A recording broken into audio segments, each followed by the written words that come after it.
Well, nothing says quality family time like a generation-long global war started by your great-granddad. We finally got a new video sneak peek at the live-action Avatar: The Last Airbender series coming to Netflix, and it's in the monologue from our favorite exiled prince Zuko. It seems like this time around we'll get an even deeper dive into the dysfunction behind the Fire Nation royal family. But will Zuko still follow the honor-obsessed pathway of destruction laid out by his forefathers, or will he put an arrow and redirect his inner flame down a brighter path? Welcome to this video. My name is Christian from Beyond Premiere, and this is the monologue in this video. We have been at war for 100 years, a war started by my great-grandfather and continued by my father, Fire Lord Ozai. It is my duty to ensure the Fire Nation succeeds. Uncle Iroh says some belief is in our nature to expand and consume like fire himself. All I believe is the Fire Nation must emerge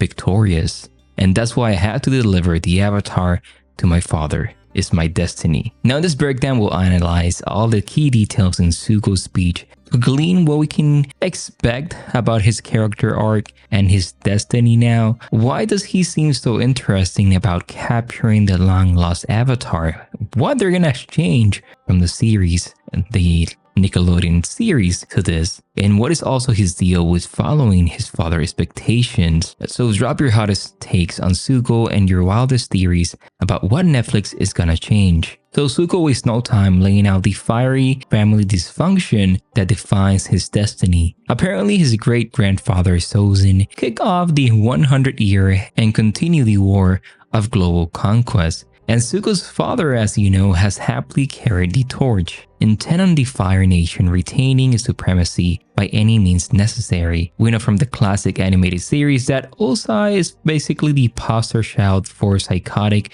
megalomania. My man disfigured and banished his own kid, then tried to burn down the entire Earth Kingdom later on. So with a pedigree like that, no wonder Zuko feels the pressure to prove himself no matter the cost. Uncle Iroh may preach balance and, as you know, romanticize the self-sustaining qualities of fire, but as you know, Fire Lord Ozai is clearly the dominant role model in poor exiled Zuko's life. No doubt, as you know, that the kid was inflicted into believing that capturing the long-lost Avatar is his only ticket back into the Fire Nation and his destiny as future Fire Lord. Which means our angry ponytail prince won't hesitate to burn anything down and everything in his obsessive quest. What I'm wondering throughout this is if that glint of innocence and inner goodness still lurks behind all the teenage rage, and if this is going to be explored more in the series. Let me know your Zuko predictions in the comments. While the sneak peek is also slim of plot details, the vibe is clear. Tenacious prince obsessed with redemption in his father's eyes. Between the malicious speech and harsh top knot and ponytail, Netflix Zuko seems every bit as driven as his animated counterpart to capture the missing Avatar. And what I'm looking forward is that both characters are gonna have that inner conflict that we see in the animated version as well as in the Netflix series. The animation dropped hints of Zuko's secret softer side early on before his powerful redemption arc, but so far this live-action version, I imagine, is gonna come across as more hardened. And as you know, the blue spirited mask does make a small appearance on the trailer, so this hints that the rebel rogue persona is also gonna be in the series. We'll have to wait to see the moments of defiance and internal wrestling as duty clashes with Zuko conscious. Now this intel about digging deeper into the sly Princess Azula and the Fire Lord has me hyped.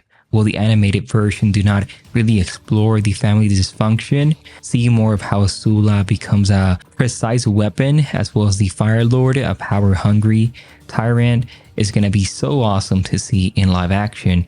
I'm especially curious if we're gonna get more backstory on the mother in the Netflix adaptation, her mysterious disappearance after suddenly killing Azula to protect young Zuko seem to damage the future Fire Lord, so that would be so great to see. We have so many images of the Fire Lord, and now with this, it has me so hyped to see Zuko in the live action. And while the snippy golden child and cold-blooded Fire Lord may seem irredeemable, a baby Zuko still stands a chance at salvation. Could the same hold true for other players like admirals and generals?